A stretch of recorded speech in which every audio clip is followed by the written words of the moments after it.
नमस्कार मित्रांनो, अशोक मामा या मालिकेच्या आजच्या भागामध्ये अशोक मामांना ईश्वर काकांचा फोन येतो. ते म्हणतात की कसा आहे अशोक. तर अशोक मामा म्हणतात की आहे, अजून तरी उभा आहे. अरे 2 दिवसात माझं 2 वर्षांनी वय वाढल्यासारखं झालंय. बरं ते जाऊ दे, तू काय म्हणत होतास, कशासाठी फोन केलास, बोल ना.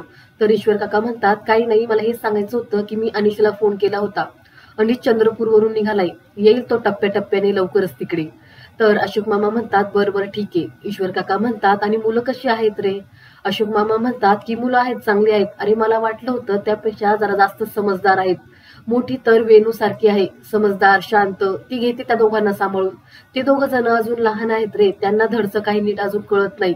पण ती मोठी आहे ना, ती घेते त्यांना सांभाळून, ती करते सगळं काही त्यांचं. माझा अमित पण असाच होता रे, शांत समजदार. दुसरा मात्र टोनगा निघाला रे, तो कधी मोठा झालाच नाही. कस काय ह्या मुलांना मी सांभाळणार आहे, काय होणार आहे कुणास ठाऊक. तर ईश्वर काका म्हणतात की अरे मला काय वाटतं तुला सांगू का अशोक, तू त्या मुलांना घेऊन ना भारतामध्ये ये, त्याच्यामुळे तुला पण सोयीस्कर होईल. तर अशोक मामा म्हणतात की बरोबर आहे तुझं रे, पण त्या मुलांना मी तिकडे घेऊन आलेलं नाही आवडणार. मुळासकट उपटून दुसरीकडे लावल्यावरती ती जीव धरतातच असं होत नाही. तर ईश्वर काका म्हणतात की हे बघ अशोक, तूच म्हणायचंस ना की मला जे योग्य वाटतं तेच मी करणार आणि मला जसं वागायचंय तसंच मी वागणार, मग आता पण तसंच कर ना. तर अशोक मामा म्हणतात की म्हणारं होतो रे, पण त्यामुळंच माझ्यापासून माणसं सगळी दूर पळाली, कुणी माझ्या जवळ राहिलेलं नाही. तर ईश्वर काका म्हणतात पण आता ती माणसं तुझ्या जवळ येतील. तूच म्हणायचंस ना की मी जे करतो ते योग्यच करतो, मग आता सुद्धा तू योग्यच करतोय अशोक. हे बघ अशोक, तू जे आता करतोयस ते तू योग्यच करतोयस, तू काही चुकीचं करत नाहीयेस. तू त्यांच्या भविष्याचा विचार करूनच त्यांना तू इकडे घेऊन येणार आहेस, मग त्यात तुझं काहीच चुकत नाहीयेस. आणि माझगावकर, आता तुमच्यावरती या 3 नातवंडांची जबाबदारी आहे, त्यामुळं तुम्ही जबाबदारी झटकून चालणार नाही. चल त्यांना ये इकडे घेऊन, आपण पाहू, जे पुढे होईल ते होईल, आम्ही आहेत तुझ्यासोबत, काही काळजी करू नकोस. पुढे ईश्वर काका म्हणतात बरं मला एक सांग, तू इकडे कधी येणार आहेस, तुझी तिकीट मी बुक करून ठेवतो. तर अशोक मामा म्हणतात हा बरं ठीक आहे, सांगेल मी तुला, आणि हो मागच्या वेळच्या तिकिटांचे किती पैसे झाले तेवढे मला सांग. तर ईश्वर काका पैशांचा विषय काढल्यामुळे म्हणतात की मी फोन ठेवतोय अशोक, असं म्हणत ईश्वर काका फोन ठेवून देतात. त्यानंतर पुढे अशोक मामा हे पल्लवीच्या आई वडिलांसाठी चहा घेऊन येतात. पल्लवीची आई म्हणते की अहो भाऊजी, तुम्ही कशाला आणायचा, मला सांगायचं ना, मी घेऊन आली असते. तुम्ही नाही घेणार का चहा. तर अशोक मामा म्हणतात नाही मी नाही घेणार. असं म्हणून हे 2 मिनिटं जरा शांत बसतात. पुढे अशोक मामा म्हणतात की मला जरा बोलायचं होतं, मुलांना आता आपण भारतात घेऊन जायला हवं. तर पल्लवीची आई म्हणते की बरोबर आहे, आपल्याला मुलांना इथून आता भारतात घेऊन जायलाच हवं. पण मला काळजी वाटते की ते भारतामध्ये कसे राहतील. आता आमचं मुंबईमध्ये काहीच नाही हो, आम्ही आता कोकणात राहतो, तिथं सुद्धा आम्ही एका छोट्या खेड्यामध्ये राहतो. त्या मुलांच्या आयुष्यामध्ये एवढा मोठा बदल करायचा कस काय शक्य आहे, त्याचीच मला जरा भीती वाटते. पल्लवीचे वडील म्हणतात की रिटायरमेंट नंतर आपलं आयुष्य सुखसमाधानाने घालवावं म्हणून आम्ही गावाला शिफ्ट झालो. आता त्या कोकणामध्ये त्या पोरांना जमणार आहे का. अशोक मामा म्हणतात की मी काय म्हणतो, त्या मुलांची जबाबदारी ही मी घेतो. माझ्यासाठी सुद्धा सगळं अवघडच आहे, पण आता त्याला पर्याय नाही, त्यामुळं त्या पोरांना घेऊन मी मुंबईला जातो. तर तेवढ्या तिथे संयमी येते आणि ती म्हणते की अजिबात नाही, आम्ही इथून कुठेही जाणार नाही. तर अशोक मामा संयमी जवळ जातात आणि म्हणतात की संयमी, आम्ही फक्त बोलत होतो. तर संयमी म्हणते हो आजोबा, पण तुम्ही आमच्याच बद्दल बोलत होता ना. पल्लवीचे वडील म्हणतात की संयमी बाळा, ऐक माझं, मी काय सांगतो तुला, बस इथे. असं म्हणत पल्लवीचे वडील तिला नीट समजावून सांगतात की बाळा, आता तुम्ही इथं राहणं शक्य नाही. आधीची गोष्ट वेगळी होती, आताची गोष्ट वेगळी आहे, त्यामुळं तुम्हाला आता भारतात यावं लागेल. इतक्या वर्ष आम्ही इकडे राहिलो आणि आता असं आम्ही अचानक तिकडे जाऊन कसं काय राहणार, ते आम्हाला जमणार सुद्धा नाही. तर अशोक मामा म्हणतात अगं बाळा संयमी, तुझा बाबा हा जन्मापासून ते दुबईमध्ये येण्यापर्यंत अगोदर तिकडेच राहत होता. ते तुमचंच घर आहे, माझगावकरांचं घर आहे. तर संयमी म्हणते की नाही आजोबा, ते तुमचं घर आहे, आम्हाला तिकडची काही अटॅचमेंट सुद्धा नाहीये. तेवढ्यात दारावरची बेल वाजते. तर आसमा आंटी आलेली असते. ती अशोक मामांना म्हणते की चाचाची आपसे जरा जरुरी बात करनी है. असं म्हटल्यावरती अशोक मामा आणि आसमा आंटी हे दुसऱ्या खोलीत येतात. अशोक मामा म्हणतात की बोला, काय बोलायचं आहे. आसमा आंटी म्हणते जरा अर्जंट बोलायचं आहे, बँकेमधून कॉल आलेला, त्यांचे काही रूल्स आहेत. तर अशोक मामा म्हणतात की बरोबर, नियम म्हणजे नियम, नियम तर पाळायलाच हवे, बोला काय म्हणता. तर आसमा आंटी म्हणते की चाचाजी, मी एका कोऑपरेटिव्ह बँकेत काम करते. माझ्याच मदतीमुळे अमित आणि पल्लवीने आर्ट गॅलरीसाठी लोन घेतलं आणि त्यासाठी हे घर घाण ठेवले. तर अशोक मामांना धक्काच बसतो आणि ते म्हणतात, काय आर्ट गॅलरीच्या व्यवसायासाठी हे घर अमितनं घाण ठेवलं होतं? तर आसमा आंटी म्हणते की घाण ठेवलं होतं नाही, घाण आहे अजून सुद्धा. तर इकडे संयमी तिच्या आजी आजोबांना सांगते की आजी, अगं आमचं हे घर आहे, आमच्या इथं मेमरीज आहेत, आई बाबांच्या मेमरीज आहेत. आता आई बाबा नाही तर आम्ही इथं राहू पण शकत नाही का? तर संयमीची आजी म्हणते की बाळा, आता त्याला पर्यायच नाही, तुम्हाला इकडे राहणं शक्य नाही. मला सांग, आता तुम्ही इथं सगळेजण कसे राहणार आहेत? इरू आणि ईशान हे दोघं जण अजून छोटे आहेत आणि तू सुद्धा अजून लहानच आहेस ग. तू अशी अल्लड वयाची, तू सांग तू कशी त्यांना सांभाळणार आहेस? संयमी म्हणते की मी सांभाळेल त्या दोघांना.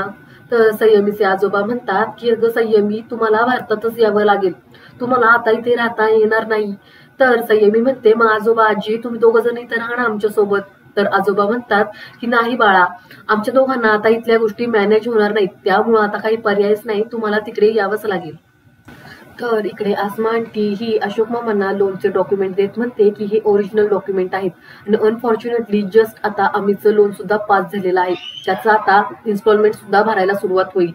तर त्याचं इन्स्टॉलमेंट आता तुम्हाला भरावं लागेल. तर अशोक मामा म्हणतात, काय इन्स्टॉलमेंट भरायला पण लागणार? हे काय सगळं थांबवता येणार नाही का? तर आसमा आंटी म्हणते की नाही थांबवता येणार, आता ते आता हे तुम्हालाच फेडावं लागेल. तर अशोक मामा म्हणतात, किती वर्षाचं लोन आहे?